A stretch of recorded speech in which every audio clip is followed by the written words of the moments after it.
नमस्कार दर्शकों। आज हम रामायण के सुंदरकांड की रोमांचक कथा सुनते हैं जब पवन पुत्र हनुमान लंका में उतरते हैं और माता सीता की खोज करते हैं। यह कहानी भक्ति, साहस और श्री राम नाम की महिमा से भरी है।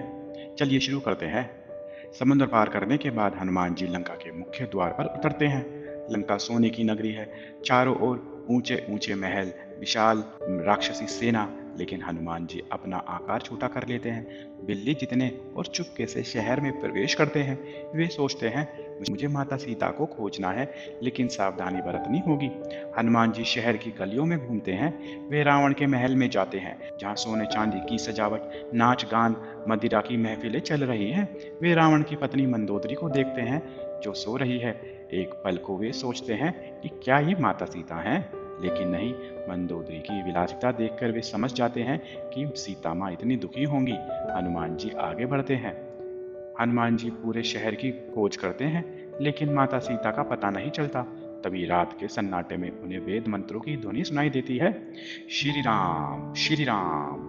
वे उत्सुक होकर उस दिशा की ओर जाते हैं। वह घर रावण के भाई विभीषण का है। विभीषण राक्षस कुल में जन्मा है, लेकिन वे श्री राम भक्त है। वे विष्णु भगवान की पूजा करता है। हनुमान जी छिपकर देखते हैं। विभीषण सो रहा है, लेकिन उनके घर में श्री राम नाम की गूंज है। हनुमान जी सोचते हैं यह राक्षस अलग है, यह श्री राम का भक्त लगता है।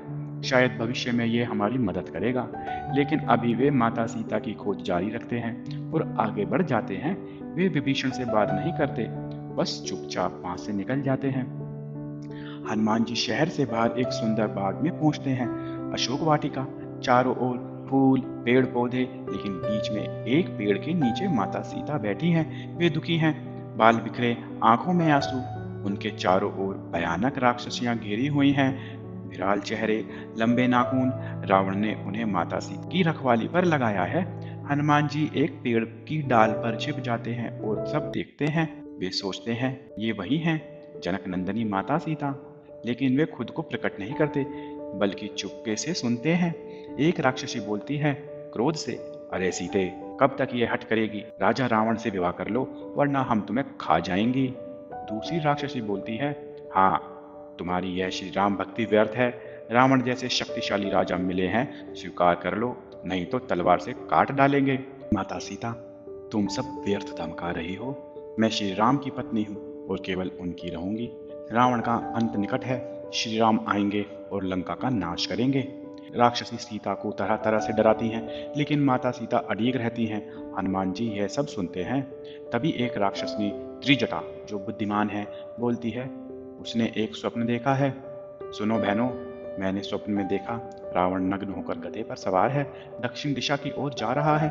लंका जल रही है।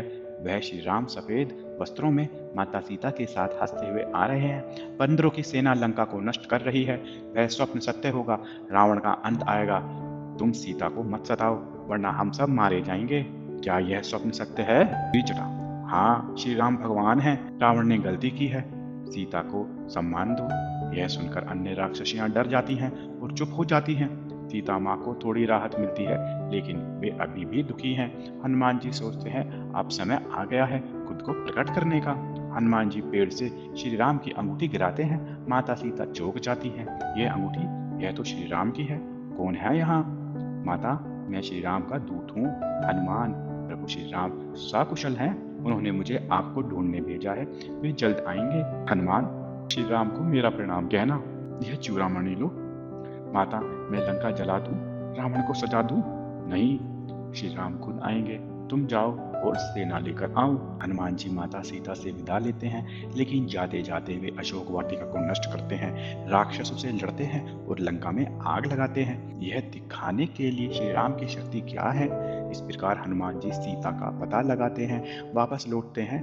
ये कथा हमें सिखाती है कि भक्ति और साहस से असंभव भी संभव हो जाता है। जय श्री राम। अगर वीडियो पसंद आए तो लाइक और सब्सक्राइब करें। धन्यवाद।